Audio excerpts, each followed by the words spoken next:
Alright, just wanted to add this part in at the beginning. So for this video, I'm going to be doing a giveaway. I'm going to be giving away this card. It is a ultra rare called By the Grave from Dual Devastator. It's like a $7 card. All you need to do to enter the giveaway is throw a like on the video, leave a comment with some kind of constructive criticism that you might improve. This is my first video, so I'm sure there'll be a lot. And subscribe. That's all you gotta do, and on to the video. Alright, so this was my deck profile for this Rogue tournament that I signed up for this last weekend. It was a free Rogue tournament that I signed up for, and I kind of threw it together last minute, but I wanted to show y'all what it kind of consisted of, and kind of my thoughts that I had going into it. So let's start it off. So I ran the one Pankratops. Pankratops is just a good going second card. Madolche, this build is as you can see, it's kind of going second build. So definitely wanted to capitalize on having the ability to work with these big monsters that are really strong going second. So Pankratops as well as the Gamma Seals. They actually put in a decent amount of work. They tributed over some pretty powerful monsters, so they actually did end up being pretty effective. As for the Madolche cards themselves, triple Angeli, this is standard. Triple Hoot Cake, I think there's discussion about whether you play it at 2 or 3. For me, I really want to see kind of any Madolche that I can. This deck's not the most consistent, seeing as you only have really 3 starters and only, I guess 9 copies of starters, and only one of them, Magdalena's full combo.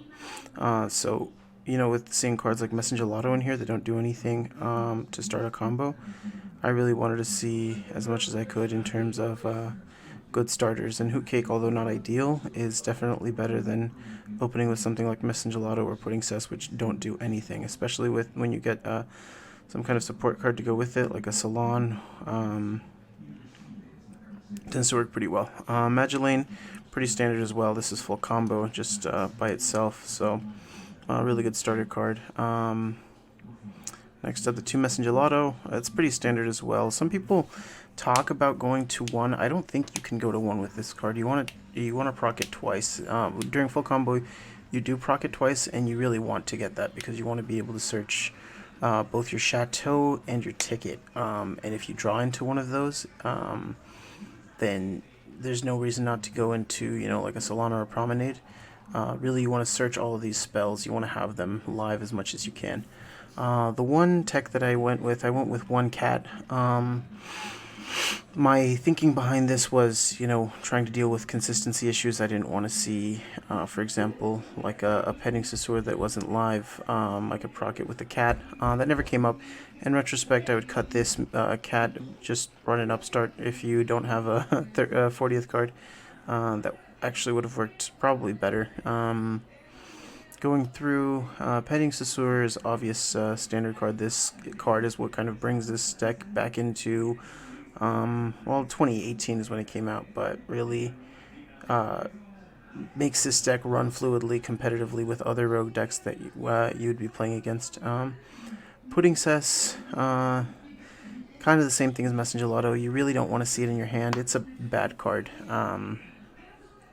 So if you can not see it, that'd be great. Actually, funnily enough, I did resolve this effect right here, after damage calculation, it blows up a monster. I resolved that effect for the first time in this tournament ever.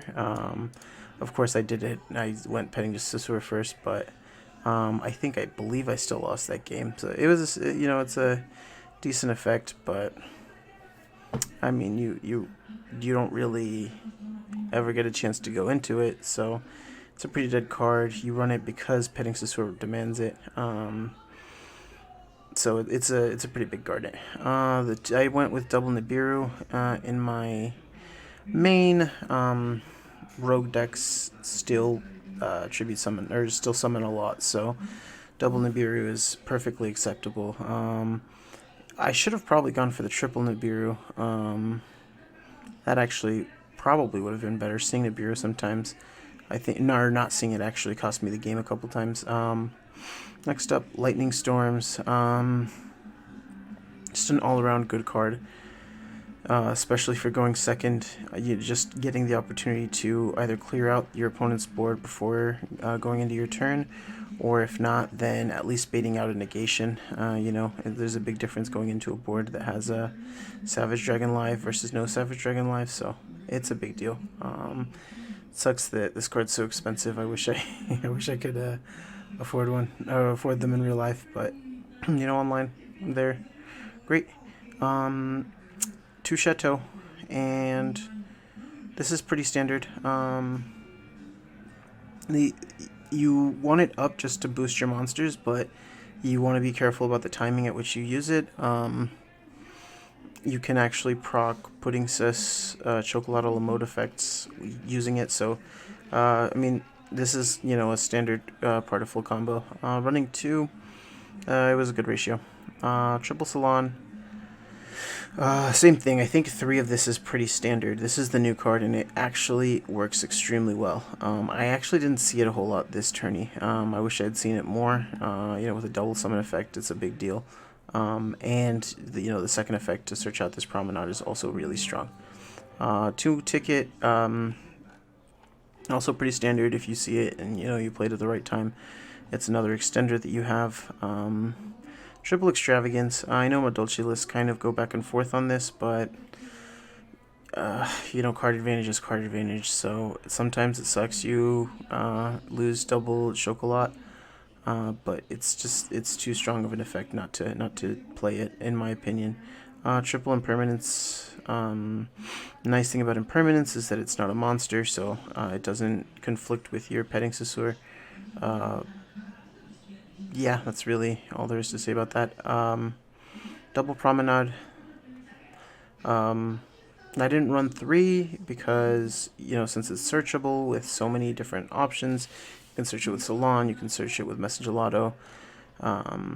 Chances are you're going to see it. And, yeah, that's it for the main deck. For the side deck, or let's go into the extra deck first.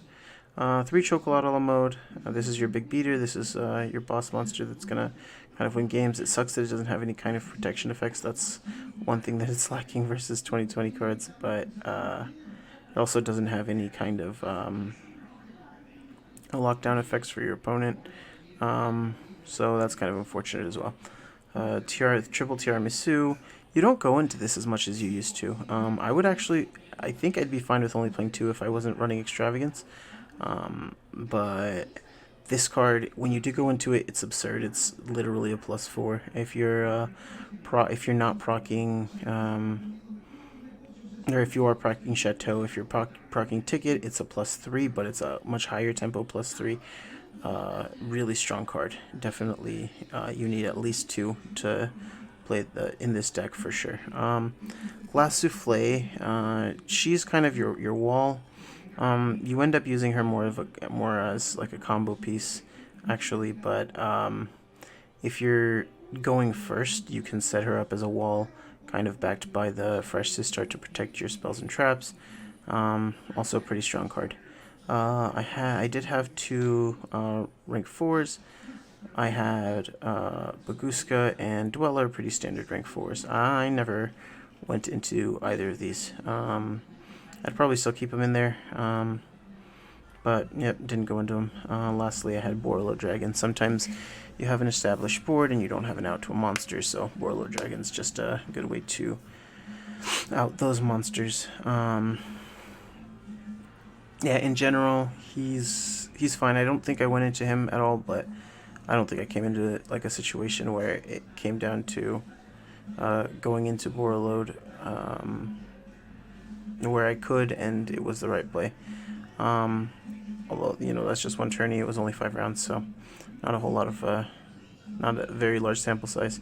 As for the side deck, I played double Scythe and 3 Sanctum just to lock out that extra deck. I figured, if I draw multiple Sanctum, I don't want them dead, and at the same time kind of hoping not to draw into those Scythes.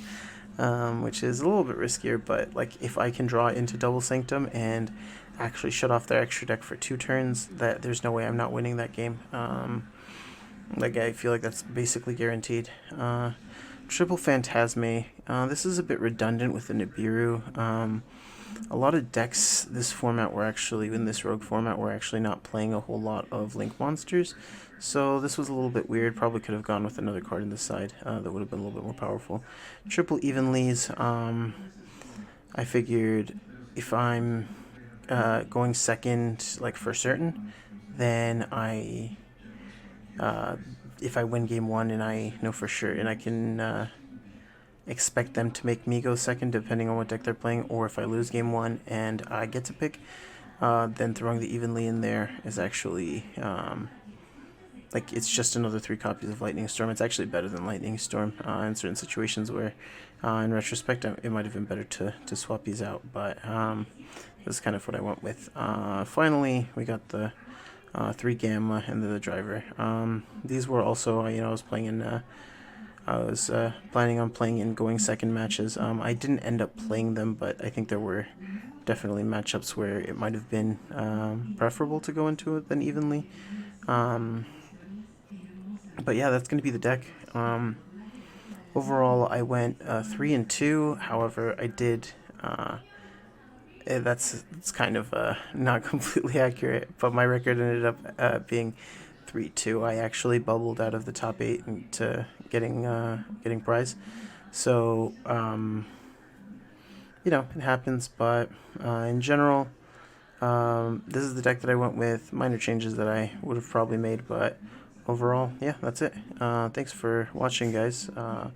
Make sure to hit the notification bell after you subscribe.